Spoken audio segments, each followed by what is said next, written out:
let's talk about the time I kind of got kidnapped, forced to buy drugs, hang out with prostitute.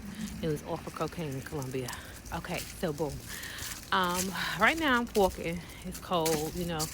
It made me think, let's have one thought. And this is the thought that came to my brain. So excuse my ashy face, but it's cold out here. Anyways, so I go to Colombia with my family. It's a family vacation. No, I did not get my body done. My body is a-okay for me. Okay, even after, baby. And, oh Lord. You all right? I bet. Anyway, so I almost took the baby carriage, y'all. The carriage, the block, I mean, it's bumpy. Anyway, so I go down there for family vacation or whatever. And I just so happened to accidentally book the wrong flight, or somehow my flight got booked the day before. Excuse me, the camera angle is crazy because this block is bumpy. I gotta steer this shopping cart. Lord, the stroller. Anyway, I ended up accidentally getting booked somehow the day before everybody else, before the rest of my family. So this is a group trip, with a lot of other people. But for whatever reason, I get booked with the other people instead of people that I know. So I get down there, hop in a taxi. Now everyone's like, don't get in a taxi. You need to have a ride pre-schedule. Well, motherfuckers ain't know that. Okay, I'm motherfuckers who ain't know that. So I hopped in the taxi or whatever, and the guy takes me where I gotta go. Not a big deal. On the way to this hotel, the guy starts playing Rick James, Mary Jane. So I'm jamming. Do you, Mary Jane? Hey, I'm jamming. So he goes, "Tu fumas marijuana?" And I'm like, "No, I don't smoke no weed. I smoked so much weed back in the day. What are you talking about?" But he's like, "No, tu fumas marijuana, tu fumas marijuana." I'm like, "No, no fuma marijuana, no smoking any weed." He's like, "Okay, vámonos." Sir, I'm in the back of your taxi. Where I go, you go. So this vámonos is kidnapped at this point. So he drives me. Now, I'm in Medellin, Colombia. Medellin, Colombia is a giant bowl. Hold up. Truck. I'm trying to be loud. Take off my video. Okay, you done? Okay. Anyway, so it's a giant bowl. And how it works is, like, you go down, and you go down, and you go down as you drive down into this bowl. So, boom. He's like, "Let's go."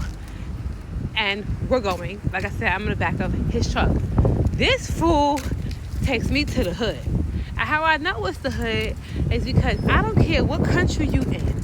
When you start seeing piles of garbage, children in the street all kinds of night, because it was late. It had to be about 11, 12 o'clock at night, okay? You know you in the hood.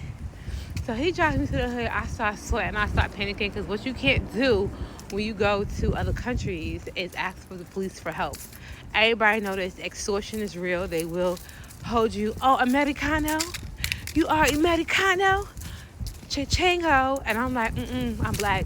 I'm broco. So, they would have just had my ass, and my parents and my family would have been like, "Well, they got you because we ain't coming to get you." And I was like, "Oh, Lord, here we go."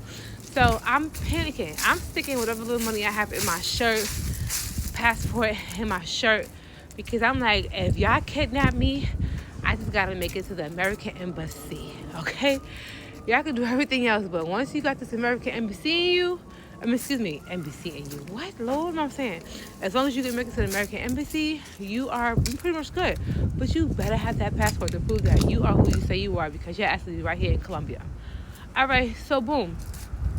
I get taken to the hood. The guy's like, "Vente. I'm like, 20 for what?" Thank goodness my Spanish is broke as it is. I mean, like, I couldn't know none, but I'll take the broken Spanish. I'll take the pieces, okay? And I'm like, 20 for what? They're like, marijuana, crepe. That's what they call weed out there, crepe. So I, by the way, rolled up my window so fast. Like, I basically, like, threw the money at him, like, take that. He gives it to me, the biggest amount of weed I've ever got for $20 in my life, and I've been to Jamaica. Okay, Jamaica, y'all got competition. Because in Colombia, they handed out sacks. I was like, oh, okay. Then we drive to the hotel. Mind you, we driving by police, and I'm still having the urge to be like, "Help, ayúdame, policia, you don't man. But I know, don't do it, because you're going to be right clank clank in their jail. They're going to be asking for you for chank money, and I ain't got that, okay? So I didn't do that. The guy drives me to the hotel. I get to the hotel. Y'all, it's the wrong hotel, because my cousins booked it for when they flew in. So I didn't have the reservations. So I had to go to the hotel next door where I meet the prostitutes who tell me, don't do this, don't do that. It's okay to smoke weed. They're smoking weed out of a pipe. I'm like, how I know it's not weed? This is before Fenty, but I don't know. You know, this could be crack in this pipe. They're like, no, you smoke some now. I'm like, I don't want to smoke some. They're like, no, you're going to smoke some. So I ended up smoking the weed that was in the pipe because I just felt like I had to. I felt like if I didn't smoke some, somehow a pimp was going to come out of nowhere and like beat me down. So I had to just, you know, do what they were telling me to do. Then I meet a guy, he's like, cocaine. I'm like, sir, I really don't want to do cocaine. He's like, you have to do cocaine. I'm like, I'm not doing cocaine. I'm not doing cocaine. Y'all might get me to smoke some weed in another country where I'm a little suspicious of, but I'm not doing cocaine. And I survived the night, woke up the next day, met my cousins, walked around the corner to the right hotel, and maybe one day I'll tell you how I almost died in Colombia. Yeah. I want to add to the story that I was so paranoid that they made me buy that bag of weed, that I was trying to hide it, because I wasn't going to throw it away because it's weed and I smoked out of weed at the time. I was trying to hide it in my room in Colombia, like trying to put it behind the TV. Could I stash it behind the toilet?